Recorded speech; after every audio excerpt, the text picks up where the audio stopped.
Okay guys, in my last video I was explaining how Enkiri Fitness puts out bad information in his videos.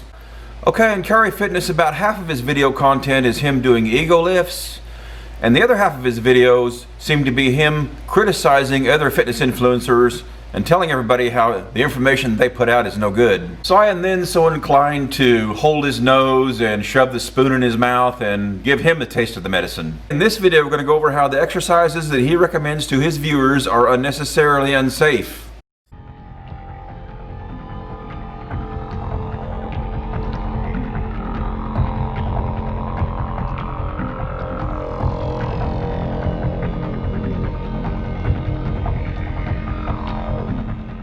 Now, running is probably the best true functional exercise that you can do. There's nothing more functional than being able to move on your feet.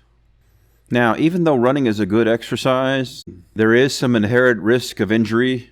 So you have to be cognizant of this inherent risk and take some precautions and simply be generally aware of the risk as you do your running exercises. Now, probably the riskiest running exercise that I could think of, I don't know, maybe 40-yard sprints on hard street surface, and that just happens to be the running exercise that he does most frequently. Now, I don't think anyone can argue against the fact that 40-yard sprints are a good exercise. The point is, we simply don't have to do every exercise. If certain exercises are inherently risky, we can easily find exercises that aren't as risky that give the same benefit. Because if we do get injured, this is always a big setback to our fitness goals. A ruptured Achilles tendon is one of the longest and hardest injuries to recover from. So there is a number of alternate exercises that we can do besides 40-yard sprints on hard surface. Explosive lunges, weighted jumps, spin bike intervals, and uphill bicycle sprints are just a few of the exercises that you can do to mitigate that risk. Okay, next we're going to go over his debacle that he had with his homemade farmer's walk sled, where he managed to injure himself in a pretty serious fall, which he was really lucky he didn't break his neck. Now, I'm going to roll the footage of his accident, which is sad, scary, and funny at the same time, because he goes through this whole ordeal, and in the end he thinks he figured out what's wrong, and he's corrected everything, and he can simply go on about his business, thinking everything is okay. I debated the hell out of whether or not I should post this clip today. Ultimately, I decided to because I think it's a learning opportunity for all of us, myself included, and perhaps even most especially. So this session here started out pretty great, actually. I knew exactly what I wanted to attempt going into it. A 600-pound trap bar carry for about 15 yards. The most I had ever done before this session was 555 pounds with straps for about 15 yards back in 2018. And based on my recent training, I knew strength-wise I was good for 600 plus for at least a few yards here. And I actually took 545 for a solid ride with no straps just a few weeks ago. So I was feeling pretty confident going into this session. So I started working my way towards 600 pounds and the sets all felt really good. I figured I would take roughly 50-pound jumps and work my way up to about 500 pounds with no straps, then add the straps in and go to 550, and then go for 600. And everything went perfectly according to plan right up until the first attempt with 605 pounds on the bar.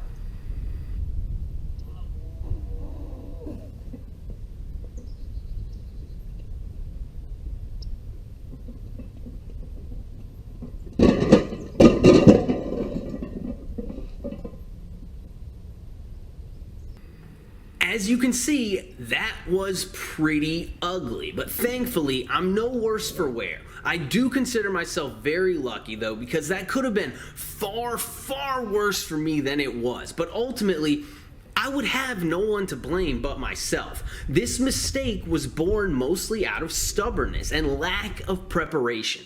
Basically, what happened was, I tried using a new style of straps. They're called figure 8 straps, which I've never used before and I'm not used to them. They're designed to loop around the bar and through your wrist twice, and as such, basically lock you into the barbell. But I couldn't figure out how to get the straps properly tightened before picking the weight up. So while I was carrying it, I I could feel my grip going on my right hand, but due to stubbornness, I refused to let the bar go, even though at that point I could have set it down under my own terms in a controlled fashion. And then the inevitable happened and I lost the grip on the right hand. But when I lost it, the straps actually locked up how they were supposed to lock up before picking up the implement. And so essentially I became handcuffed to the bar and I was forced to go wherever it went, which I did. And at that point I mitigated the damage of the impact as best as I could given the circumstances I was in, which obviously wasn't very well, but mostly I just scraped up my right shoulder and my right knee, but I did also take a minor knock on the head as well. So guys, you can see what we're dealing with here. So let's get into how he was completely clueless about what exactly went wrong here. Now, you'll notice two things on a properly designed farmer's walk sled apparatus. You'll notice that the center of gravity is very low, and you'll also notice that the sleds are very long from front to back. Now, they're designed this way because when your strength or your grip fails, you usually drop the sled with some forward momentum due to the fact that you're moving forward. The long, low center gravity sleds will then drop and slide safely as soon as they hit the ground. Now, if you look at Enkiri Fitness's sled, you'll notice it has a very high center of gravity, and the sled is too short front to back. This caused the sled to, instead of dropping and sliding forward safely, caught on the front corner which should have been chamfered. The forward momentum, the high center of gravity, and the short sled base caused the sled to tip over. That wasn't a big enough mistake. He also strapped himself in with double wrist wrap straps, which tied his hands. So when the sled fell forward, all the weight of the sled sent him catapulting into the concrete face first. Probably just a couple of degrees off of snapping his neck. Okay guys, now as we segue into his next debacle, the key thing that we need to focus on here and what we learned from this last little debacle is that exercises like these need to have a safe way to fail. So in other words, if you suddenly lose your grip, if you suddenly don't have enough strength to complete the lift, there needs to be a safe way for you to fail that exercise. And this is why we have spotters and safety bars and safety straps and rubber stops on a lot of exercise equipment. A lot of people like to push themselves to failure, and that's what Enkiri Fitness did here with this sled exercise. He pushed himself until he failed. This is why you always have to consider safe failure when doing these types of exercises. Okay guys, with all we know about doing safe failures, with all we know about how things can go terribly wrong, keep that all in mind as we go to this next clip. And then paired with the push-up here, I've been doing some inverted rows, and I've actually been going pretty heavy on this exercise lately, at least heavy for a rowing variation like this.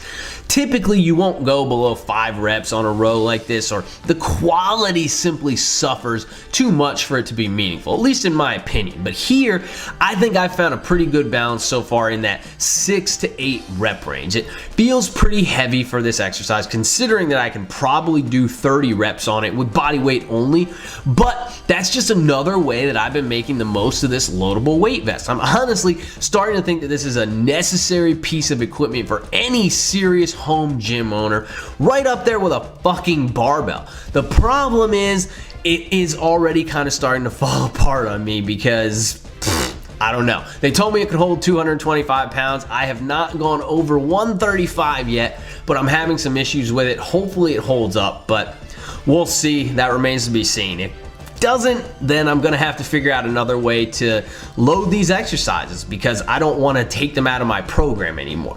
But this exercise here, this inverted row, is seriously highly underrated in my opinion. It's probably one of the better rowing variations out there, and it can be done pretty much anywhere. But if you can load it up progressively like this, it just becomes a fantastic exercise for really nailing the back, I think, both from a strength and a hypertrophy standpoint. So I've just been keeping the weight constant for 2 to 3 weeks at a time here, adding 5 pounds at that point and starting the process over, and it's been really great so far. And then the inevitable happened and I lost the grip on the right hand. Anyway, yeah, I could go on and on about those weighted rows, but I think you guys get the message.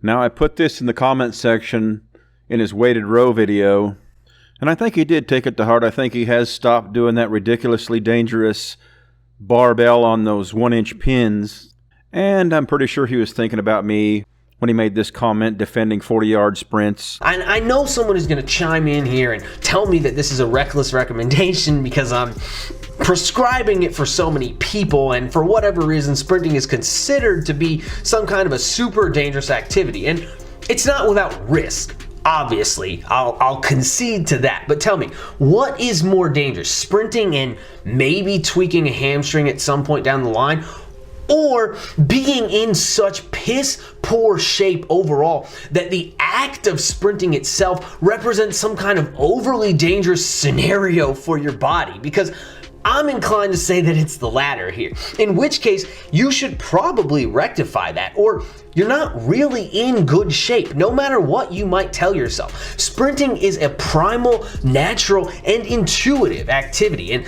to lack the capacity to even be able to do it at all is a scary thought to me. Anyway, yeah, his training videos are rife with unnecessary risk and danger.